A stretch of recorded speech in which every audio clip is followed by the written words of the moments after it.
본문 속에서 예수님은 우리에게 진짜 믿음이 무엇인지, 그리고 진짜 믿음의 삶 가운데에 어떤 능력이 나타나시는지 오늘 본문을 통해서 우리에게 두 가지를 이야기하고 있어요. 진짜 믿음이 무엇인지, 또한 진짜 믿음 가운데 나타나는 하나님의 능력이 무엇인지 오늘 본문을 통해서 우리에게 말씀하고 있는 것입니다. 오늘 5절에 보면 이렇게 써 있어요. 이 사도들이라고 하는 것은 예수 그리스도를 믿는 또한 제자들과 또 예수 그리스도를 따르는 그런 사도들이라고 이야기할 수 있는 것입니다. 왜냐하면 예수님 곁에는 제자들뿐만 아니라 사도들이 또 예수님 곁에 늘 따랐기 때문에 그렇습니다. 그러면 예수님 곁에서 늘 따랐던 사도들, 예수님 곁에 늘 함께했던 제자들은 예수님이 어떤 분이신지, 어떤 말씀을 하시고 어떤 능력으로 어떤 은혜를 이스라엘 백성들에게 혹은 사도들에게 제자들에게 전해주셨는지를 직접 눈으로 보고 배웠던, 다른 말로 하면 증인들이라고 얘기할 수 있는 거예요. 예수님과 관계가 멀었던 그런 사람들과 무리들이 아니라 예수님의 지근거리에서 예수님을 따랐고 예수님의 말씀을 배웠고 예수님의 능력을 보았던 이 사도들이 뭐라고 얘기하냐면 5절에 예수님 우리에게 뭘 더해달라고 얘기합니까? 믿음을 더해달라라고 이야기를 하고 있는 거예요. 여러분, 믿음을 더해달라라고 하는 것은 믿음을 우리에게 주시옵소서라고 얘기하는 것이 아니라 우리가 예수님을 믿는데 그 믿음 위에 뭘 더해달라는 거예요. 또 믿음을 더해달라라고 이렇게 요청하고 간청하고 있는 거예요. 우리에게 믿음이 없습니다. 믿음을 요청하는 것이 아니라 예수님을 믿는데 그 믿음 위에 믿음을 더해달라라고 지금 간청하고 있는 것이죠. 믿음의 사도들이면서 왜 예수님께 믿음을 더해달라 간청하는 이유가 뭘까요? 믿음의 사도들이면서도 예수님을 믿으면서도 믿음을 더해달라 간청하는 이유가 무엇일까요? 여러분 보십시다. 답은요, 자신들의 또 힘으로는 예수님의 가르침을, 자신들의 힘으로는 예수님의 말씀대로 살 수가 없기 때문에 지금 믿음을 더해달라고 요청하고 간청하고 있는 거예요. 우리도 어떤 분이 이렇게 얘기하세요.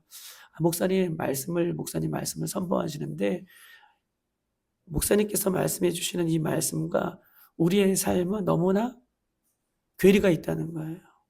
우리는 그렇게 못 산다는 거예요. 그래서 뭐가 필요하다? 믿음이 필요하다라고 하는 이야기를 사도들이 똑같이 얘기하는 거예요. 우리는 하나님의 말씀을 접하고 들으면서도 때로는 하나님의 말씀, 예수님의 말씀을 우리 삶 가운데 실천하지 못하는 것으로 우리는 포기해 버릴 때가 많다고 할 수 있는 것이죠. 사도들도 그 얘기를 똑같이 하고 있는 것이에요. 그 이유를 어떻게 찾을 수 있냐면 4절 한번 읽어볼까요? 4절 한번 읽어보겠습니다. 시작. 만일 하루에 7번이라도 내게 죄를 지고 7번 내게 돌아와 내가 회개하노라 하거든 너는 용서하라 하시더라. 예수님께서 뭐를 얘기하고 있습니까? 하루에요. 1년이 아니라 하루에 나에게 7번 죄를 져요. 그리고 죄를 짓고 나서 또 7번 돌아와서 뭐라고 얘기해요? 용서해달라, 회개한다 라고 한다면 예수님께서 뭘 요구하고 계시냐면 너는 그를 용서해라. 여러분, 하루에 7번 죄를 져요. 그리고 7번 돌아와 미안하다, 용서해달라 라고 한다면 예수님께서 그들을 7번이라도 용서하라. 여러분, 7은 성경에서 어떤 숫자죠? 완전수요. 너무 잘하셨어요. 완전수는 우리의 끊임없이 죄를 짓는다는 거예요. 끊임없이 악한 일을 한다는 거예요. 그런데 끊임없이 죄를 짓고 끊임없이 돌아와 용서해달라고 해도 그를 용서하라. 우리는 어떻습니까? 우리는요, 하루에 3번, 3번까지 용서해 주는 사람은 굉장한 인격이 있는 사람이에요. 그런데 우리는 어떻습니까? 하루에 한두 번이라도 우리에게 잘못한 사람이 있다면 파르르 떠는 우리들이 모습이 있지 않습니까? 그런데 사도들이 이 예수님의 말씀을 듣고 자신들은 그렇게 할 수 있는 뭐가 없어요? 능력이 없는 거예요. 이 말씀대로 살아갈 능력이 없는 거예요. 그래서 예수님께 나와 우리에게 믿음을 더해달라라고 지금 간청하고 있는 내용이 오늘 본문의 내용인 것입니다. 많은 그리스도인들이 오늘을 살아가는 우리들도 이와 같은 고민이 있을 거라고 생각이 됩니다. 예수님, 내 믿음이 너무 약합니다. 예수님, 내 믿음이 더 생길 수 있도록 우리를 도와주세요 라고 얘기하면서 마치 믿음의 문제가 어떤 믿음이 더해지는 양적인 문제라고 생각해요. 믿음이 있는데 그 믿음 위에 믿음을 더해달라고, 믿음이 있는데, 믿음이 1이 있는데 믿음이 더 1을 더해서 믿음이 몇 개가 되달라고? 2개가 되려고 믿음의 양적인 문제를 가지고 지금 예수님 앞에 나와 있다는 거예요. 예수님 믿습니다. 그런데 믿음을 더해달라고 요청하고 있어요. 그런데 예수님은 믿음은 양적인 문제가 아니라 믿음은 질적인 문제라고 답을 가르쳐주고 있는 거예요. 할렐루야. 믿음은 양적인 문제가 아니라 믿음은 질적인 문제다라고 아주 바르게 사도들에게, 제자들에게 지금 이야기를 하고 있는 것입니다. 그 이야기가 6절에 이어서 얘기하고 있어요. 6절 다 같이 한번 읽어볼까요? 시작. 주께서 이르시되 너희에게 겨자씨 마나 하늘만한 믿음이 있었더라면 이 뽕나무더러 뿌리가 뽑혀 바다에 심기하리라 하였을 것이요 그것이 너희에게 순종하리라. 아멘. 읽어보세요. 믿음은 양이 아니라 질이다. 너희 안에 나를 향한 참된 믿음이 겨자씨만한만 있어도 질적인 것이죠. 참된 믿음에 대해서 얘기하고 있어요. 양이 아니라 너희가 나를 향해 겨자씨만한 그 참된 믿음이 있어도, 여러분 우리가 겨자씨 보아하셨을 거예요. 겨자씨는요 참깨보다 더 작은 거예요. 깨보다 더 작은, 눈에 보이지 않는 이 겨자씨만한 이 믿음이 참되기만 한다면, 양이 아니라 참된 믿음이 있다면 이 뽕나무가 뽑혀서 저 바다에 던지고 그 모든 과정이 순종하여 이루어질 것이다 라고 예수님께서 우리에게 말씀하고 계시는 것입니다. 사랑하는 여러분, 중요한 것은 믿음의 크기가 아니라 내 믿음이 누구를 향해 있는가, 내 믿음이 누구를 향해 있는가, 내 믿음이 어디를 향해 있는가, 내 믿음이 어디에 뿌리를 내리고 있는가, 이것을 예수님께서 말씀하고 계셔요.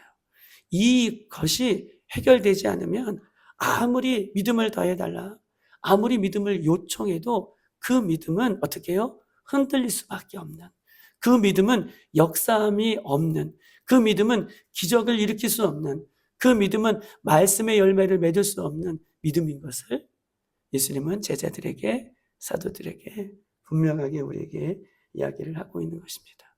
어떤 믿음입니까?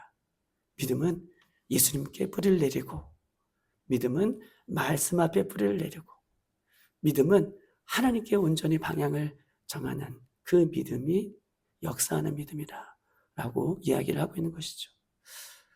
히브리서 11장 1절, 믿음은 바라는 것들의 실상이요 보이지 않는 것들의 증거다. 믿음은요, 여러분 보세요, 너무나 중요한 정의를 내리고 있죠. 여러분 우리가 바라고 믿고 눈에 보이지 않는 거, 여러분 어떻게 믿을 수 있겠습니까? 여러분 보세요, 믿음은 바라는 것들의 실상이요 보이지 않는 것들의 증거다. 우리는 눈에 보이는 것들을 믿어요. 우리는 확실한 것을 믿어요. 우리는 너무나 계산적이에요. 이거 될 것 같으면 믿고요, 이거 될 것 같으면 가요. 그런데 믿음은 그런 것들이 아니라 하나님의 말씀에, 예수님의 말씀에, 예수님의 온전히 그 뿌리내는 진짜 믿음은 지금 보이지 않지만, 지금 내 머리로 계산되지 않지만, 지금 눈앞에 보이지 않지만 그것을 믿는 것이 참된 믿음이다 라고 예수님께서는 우리에게 이야기를 하고 있는 것입니다. 사랑하는 여러분, 작은 겨자씨와 같은 이 참된 믿음, 보이지 않지만, 눈에 보이지 않고 계산되지 않지만, 그러나 예수님을 믿는 참된 믿음이 겨자씨만한 믿음이 있으면요, 그 믿음 안에 상상할 수도 없는 능력이, 상상할 수도 없는 기적이, 상상할 수 없는 말씀의 은혜가 그 믿음 안에 숨겨져 있어요. 그래서 이 뽕나무들어 뽑혀서 저 바다에 던지우리라. 사람들은 믿지 않을지라도 그 뽕나무가 순종해서 바다에 들어가는 믿음의 역사가 일어나는 것이라 라고 이야기를 하고 있는 것입니다. 그렇다면 믿음의 힘은 무엇을 할 때 생길까? 이 믿음의 힘, 진짜 믿음의 힘은 무엇을 할 때 생길까요? 말씀을 많이 보았다고 생길까요? 그렇죠. 맞아요, 전사님. 오늘 본문은요, 사도들은 예수님 믿었던 사람들이에요. 지근거리에서 함께 했던 사람들이에요. 우리 믿음을, 진짜 믿음을 달라라고 요청하면서도 우리가 못하는 것이 있어요. 믿음은요, 오늘 말씀했던 것처럼 순종할 때, 말씀에 순종할 때 그 믿음이 진짜 믿음으로 나아갈 수 있다. 아멘. 순종할 때예요. 7절과 10절이 그 이야기를 하고 있는 것이죠. 너희 중에 누구에게 밭을 갈거나 양을 치거나 밭을 갈고요, 양을 쳐요. 종이겠죠. 그 종이 있어 밭에서 돌아오면 그 돌아와 앉아서 먹으러 할 자가 누가 있겠느냐. 종이 양을 치고 밭에서 일을 하고 돌아왔어요. 수고했다. 와서 앉아서 같이 먹자 할 자가 누가 있겠냐, 종에게. 자, 8절. 도리어 그더러 내 먹을 것을 준비하고 띠를 띠고, 빨리 띠를 띠고 내게 수종 들라. 이렇게 말하고 얘기해요. 그러면서 뭐라고 얘기하면 9절. 명언대로 하였다가 종이 감사하겠느냐. 이 말은 뭐예요? 빨리 와서 내 밥상을 차리고 나에게 수종 들라. 이거는 종이 마땅히 해야 할 순종의 자세지죠. 그러면서 뭐라고 얘기하면 명언대로 종이 했다고 감사하겠느냐? 감사하지 않아도, 너가 수고했다라고 이야기하지 않아도 마땅히 종은 그렇게 순종해, 주인에게 순종할 따름이라. 그러면서 10절 결론을 우리에게 짓고 있습니다. 이와 같이 너희도 명령을 받은 것을 다 행한 후에 이르기를 우리는 무익한 종이라. 우리가 하여야 할 일을 하였을 뿐이니라 하시니라. 할렐루야. 이렇게 주인에게 순종할 때 뭐가 생긴다는 거예요? 참된 믿음이 생겨서 그 믿음으로 인하여서 우리의 믿음의 역사, 믿음의 기적, 믿음의 은혜, 믿음의 열매들이 우리 가운데 맺혀진다라고 하는 것을 7절과 10절의 종의 순종을 통해서, 종의 말씀의 순종을 통해서 이루어지는 것임을 우리에게 말씀하고 있는 것입니다. 사랑하는 여러분, 진짜 믿음은요, 머리로 아는 것이 믿음이 아니에요. 진짜 믿음은 그 사람이 어떻게 행동하느냐가 진짜 믿음인 것입니다. 저 사람 믿음이 있어. 어떻게 평가해요? 그 말씀대로 그렇게 순종하는 사람을 보면서 우리는 진짜 믿음이 있는 사람이구나를 예수님께서 우리에게 평가해 주시고 있는 것입니다. 우리는 절대로 내 힘으로, 내 스스로 힘으로 사는 것이 아니라 우리는 하나님의 말씀을 믿는 믿음으로 사는 예수 그리스도를 믿는 우리라는 것을 꼭 기억하셨으면 좋겠습니다. 결론입니다. 진짜 믿음은 그 안에 겨자씨만한 분이 이들 있을지라도 그 믿음은 능력이 있고 기적을 일으킵니다. 할렐루야. 양이 문제가 아니에요. 양이 문제가 아니라 이 겨자씨만한 믿음이 없다는 것을 이야기를 하고 있는 것이죠. 두 번째입니다. 믿음은요, 순종할 때 살아 역사하는 힘이 생기는 것이다. 오늘 하루 여러분 말씀을 듣고 나는 어떤 것을 순종하며 살아갈까? 여러분의 삶 속에서, 교회 안에서 그렇게 믿음의 역사가 일어날 수 있는 순종의 모습이 여러분의 있기를 주님의 이름으로 축복합니다. 누가복음 1장 37절 대저 하나님의 모든 말씀은 능하지 못함이 없느니라. 할렐루야. 다시 한번 누가복음 1장 37절 대저 하나님의 모든 말씀은 능하지 못함이 없느니라. 할렐루야. 하나님의 말씀을 믿고 오늘도 여러분의 삶 가운데 하나님의 말씀의 능력으로 드러나는 믿음의 시간대 되시기를 주님의 이름으로 축복합니다. 어저께 뉴스가 나오더라고요. 송클람, 이제 태국이죠. 한양이 거기에 진짜 물바다가 됐어요. 이건 저는 카톡으로 계속 봤지만 그게 뉴스로 나오니까 더 눈에 너무나 이 1층, 2층까지 다 그 도시가요. 물바다가 돼서 구조할 수가 없어가지고 사람들이 전봇대에, 이 전봇대가 있으면 이 전기줄이 있잖아요. 전기줄을 잡고 사람들이 막 이제 그 물이 없는 곳으로 빠져나오고, 그 다음에 못 나오는 사람들은 2층에서 다 갇혀 있어요. 그래서 배들이 다 마을을 접고, 이 신월동에 물이 잠겨가지고 배들이 다닌다고 생각해 보세요. 얼마나 끔찍합니까? 그러니까 지금 모든 동네가, 송크남이나 그 한양이나 모든 동네가 300년 만에 비가 왔대요. 300년 만에. 재해가 난 거죠. 그래서 지금 선교사님이 연락이 안 되고 두절되어 있다. 여러분, 자녀라고 생각하고 내 아들이라고 생각하면 여러분 어떻겠습니까? 오늘 한 번 더 우리 한양의 임태호 선교사님 연락이 빨리 되어지고 또 안정을 잡고, 또 만약에 2층에 계신다면 헬기로 지금 막 먹을 것들을 지금 나른다고 해요. 지금 며칠이 지났지 않습니까? 물이 있겠습니까? 뭐 전기가 다 끊어졌고 통신이 끊어졌으니까 위급한 사항들이 그새 일대가 있는 것 같습니다. 하나님 은혜 베풀어 달라고, 하나님 함께 해달라고 우리가 기도하시지만 한 번 더 이 새벽에 기도하시고, 여러분 우리의 믿음을 위해서 기도하시고 교회를 위해서 기도하시고 돌아가는 이 새벽이 되기를 주님의 이름으로 축복합니다. 이 시간 주여 한번 부르고